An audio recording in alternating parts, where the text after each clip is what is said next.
হাই বন্ধুসকল, নিশ্চয় সকলোৰে ভাল। মই আপোনাৰ চৰণ নাইছোঁ মোৰ চেনেল টেকবয় আছামলৈ।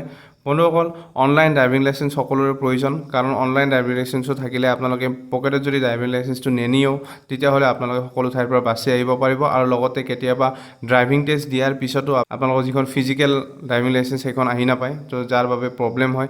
সেইবাবে আপোনালোকে অনলাইন ড্ৰাইভিং লাইচেঞ্চটো ডাউনলোড দি ৰাখিব মোবাইলত, যাতে কোনো ধৰণৰ আপোনালোকৰ প্ৰব্লেম নহয়। তো গভৰ্ণমেণ্ট হিচাপে আপোনালোকে অনলাইন ড্ৰাইভিং লাইচেঞ্চটো ডাউনলোড দিবলৈ হ'লে কি কৰিব লাগিব সেই বিষয়ে মই আজি আপোনালোকক ক'ম।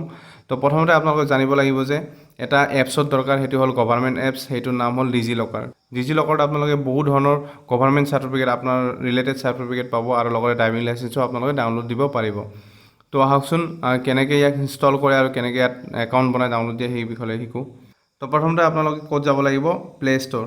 প্লে ষ্ট'ৰত যোৱাৰ পিছত আপোনালোকে ইয়াতে চাৰ্চ কৰিব লাগিব ডিজিলকাৰ, ডিজিলকাৰ। তো দেখিবলৈ হৈছে প্ৰথমতে আহি গৈছে ডিজিলকাৰ। তাত আপোনালোকে ক্লিক কৰাৰ পিছত এনেকৈ আপোনালোকৰ এপছটো আহি যাব। এপছটো অহাৰ পিছত আপোনালোকে ইয়াতে ইনষ্টল কৰিব। ইনষ্টল কৰাৰ পিছত আপোনালোকে ইয়াক অ'পেন কৰিব লাগিব। তো ডিজিলকাৰটো ডাউনলোড হোৱাৰ পিছত আপোনালোকে দেখিবলৈ পাব ইয়াতে গভৰ্ণমেণ্টছৰ বিষয়ে ইয়াতে লিখা আছে, national E governance division, government of India. Open কৰাৰ পিছত বন্ধুসকল এনেকুৱা এটা ইণ্টাৰফেচ আহিব, য'ত প্ৰথমতে আপোনালোকে দেখিবলৈ পাইছে গেট ষ্টাৰ্ট বুলি যিটো অপশ্যন আছে তাতে আপোনালোকে ক্লিক কৰিব লাগিব। গেট ষ্টাৰ্টত ক্লিক কৰাৰ পিছত আপোনালোকৰ কেইটামান মেণ্ডেটৰী আছে যিখিনি ফিল আপ কৰিব লাগিব। তো ইয়াতে দুটা অপশ্যন আহিছে, চাইন ইন আৰু নিউ ডিজিটেল লকাৰ, মানে যিসকলে নতুনকৈ ইয়াতে আহিছে তেওঁলোকৰ বাবে। তলত ক্ৰিয়েট একাউণ্ট বুলি আছে, তাতে আপোনালোকে ক্লিক কৰিব। ক্লিক কৰাৰ পিছত প্ৰথমতে দেখিলোঁ হৈছে ফুল নেম এজ পাৰ আধাৰ, মানে আধাৰত আপোনাৰ যেনেকৈ ফুল নেমটো আছে যি হিচাপত লেখা আছে, প্ৰথমটো যদি কেপিটেল দিব, বাকীখিনি যদি স্মল দিব, সেনেকৈ আপোনালোকে ইয়াতে লিখিব নামটো। তাৰপিছত date of birth as per Aadhaar প্ৰয়োজন হ'ব। তো আধাৰৰ মতে যিটো ডেট অফ বাৰ্থ আছে সেইটো ইয়াতে দিব। মেল ফিমেল অৰ্ডাৰ্ছ যি হয় আপোনালোকে চিলেক্ট কৰিব। তাৰপিছত মোবাইল নাম্বাৰটো দিব। মোবাইল নাম্বাৰটো মনত ৰাখিব যাতে আপোনালোকৰ আধাৰত দিয়া মোবাইল নাম্বাৰটো হয়। বেলেগ দিলেও কোনো কথা নাই, ইয়াতে যিহেতুকে মেনশ্যন নাই। পাৰিলে আধাৰ থকাটো দিব। তাৰপিছত ইয়াতে আপোনালোকক কৈছে যে 6টা ডিজিটৰ এটা পিন দিব লাগিব, সংখ্যাৰে 6টা পিন ৰাখিব।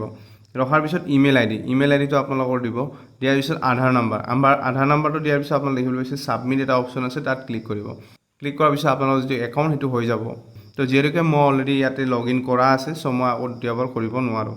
চ' মই চাইন ইন কৰি মই আপোনালোকক দেখাই দি আছোঁ। তো যেতিয়া আপোনালোকৰ লগ ইন হৈ যাব, হোৱাৰ পিছত দেখিবলৈ পাইছে ইয়াতে প্ৰথমতে আছে ৱেলকাম ৰাতুল ডেকা। তো প্ৰথমতে আপোনালোকে কি কৰিব লাগিব, যিহেতুকে আপোনাৰ লাইচেঞ্চ ডাউনলোড দিব। তো ইয়াতে আপোনালোকে দেখিবলৈ পাইছে ব্ৰাউজাৰ বুলি আছে, ব্ৰাউজাৰত আপোনালোকে ক্লিক কৰিব। ক্লিক কৰাৰ পিছত আপোনালোকে চাৰ্চত যায় যিকোনো আপোনাৰ ড্ৰাইভিং লাইচেঞ্চ DRI। তো DRI বুলি দিয়াৰ লগে লগে আপোনালোকে দেখিবলৈ পাইছে ইয়াতে আহি গৈছে মিনিষ্ট্ৰী অফ ৰোড ট্ৰান্সপৰ্ট। ইয়াতে আপোনালোকে ক্লিক কৰিব লাগিব। ক্লিক কৰাৰ পিছত দেখিবলৈ পাইছে ইয়াতে 5টা চাৰ্টিফিকেট আছে। আপোনাৰ গাড়ীৰ 5টা চাৰ্টিফিকেট ইয়াতে আপোনালোকে ডাউনলোড দিব পাৰিব। তো বেচিকেলি আমি বেলেগবিলাক নকওঁ। তো ড্ৰাইভিং লাইচেঞ্চত যাম। দেখিবলৈ পাইছে ইয়াতে ড্ৰাইভিং লাইচেঞ্চ আছে। তো ড্ৰাইভিং লাইচেঞ্চত যেতিয়া আপোনালোকে ক্লিক কৰিব, ক্লিক কৰাৰ পিছত আপোনালোকে যিটো ড্ৰাইভিং লাইচেঞ্চ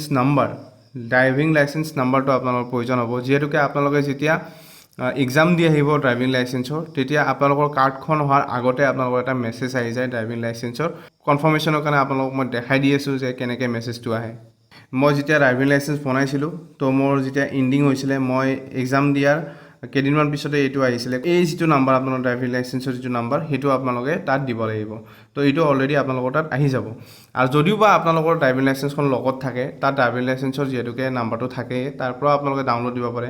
কেতিয়াবা যদি আপোনালোকে পকেটত যদি ড্ৰাইভিং লাইচেঞ্চটো নেনিয়ে, তেতিয়া আপোনালোকে যদি অনলাইনত ডাউনলোড দিয়া থাকে, তেতিয়াহ'লে পুলিচৰ পৰা বা যিকোনো অসুবিধাৰ পৰা আপোনালোকে বাচিব পাৰিব। দেখিবলৈ পাইছে যিটো মোৰ ড্ৰাইভিং লাইচেঞ্চ নাম্বাৰ, সেইটো মই ইয়াতে টাইপ কৰিছোঁ। টাইপ কৰাৰ পিছত বন্ধুসকল আপোনালোকে গেট ডকুমেণ্ট যিটো অপশ্যন আছে, তাত আপোনালোকে ক্লিক কৰি দিব।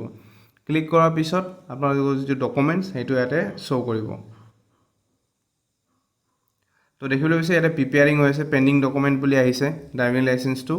তো অহাৰ পিছত মই আপোনালোকক দেখাই দি আছোঁ এইটো ড্ৰাইভিং লাইচেঞ্চটো কেনেকৈ ইয়াতে ইনষ্টল হয়। তো অকণমান সময় ৰখিব লাগিব। পেণ্ডিং মানে এইটো বস্তু চিলেক্ট কৰিব। তো চিলেক্ট কৰাৰ পিছত অকণমান সময় 1 মিনিট বা 2 মিনিটৰ ভিতৰত আপোনাৰ যিটো ড্ৰাইভিং লাইচেঞ্চ ইয়াতে আহি যাব। য'ত নেটৱৰ্ক ভাল তাত আপোনালোকে এইটো কাম কৰিব, কাৰণ এইটো এটা অথেণ্টিকেশ্যন হয়। গোটেই ডিটেইলছখিনি আপোনাৰ DTI অফিচৰ পৰা কালেক্ট কৰে ডিজিলকাৰে, যিহেতু গভৰ্ণমেণ্ট হয়। তো অকণমান স্পীড লাগে, তো সেইটো আপোনালোকে মেইনটেইন কৰিব। তো ডাউনলোড হোৱাৰ পিছত একেবাৰে তলত আহিছে ড্ৰাইভিং লাইচেঞ্চটো দেখিবলৈ পাইছে, ইয়াতে আহি গৈছে। অহাৰ পিছত ইয়াতে আপোনালোকে যেতিয়া ক্লিক কৰিব, ক্লিক কৰাৰ পিছত দেখিবলৈ পাইছে ইয়াতে গোটেইখিনি ডিটেইলছ এনেকৈ আহি যাব। চ' মই ছিকিউৰিটি পাৰপাছৰ কাৰণে কিছুমান বস্তু হাইড কৰিছোঁ যাতে একো প্ৰব্লেম নাহে। তো গভৰ্ণমেণ্টলি ভেৰিফাইড অনলাইন ড্ৰাইভিং লাইচেন্সখন হ'ল এইখন।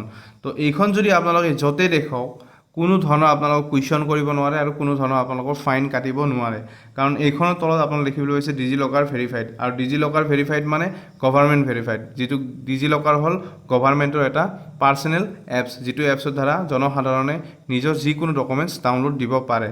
তো এইটো এপছ ইউজ কৰি আপোনালোকে আপোনালোকৰ পাৰ্চনেল বহু বস্তু আপোনালোকে ডাউনলোড দিব পাৰে। তো ইয়াৰ পিছত মই আৰু কেইটামান ডকুমেণ্টছ আছে যিবিলাক আপোনালোকৰ প্ৰয়োজন হ'ব, তো সেইবিলাক কেনেকৈ ডাউনলোড দিয়ে সেইখিনি বস্তু মই আপোনালোকক ক'ম, A to Z বুজাই ক'ম, যাতে কোনো ধৰণৰ প্ৰব্লেম নাহে।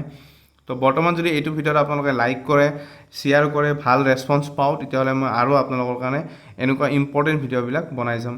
তো বন্ধুসকল, আজি গম পালে যে কেনেকৈ অনলাইন ড্ৰাইভিং লাইচেন্স ডাউনলোড দিব পাৰি।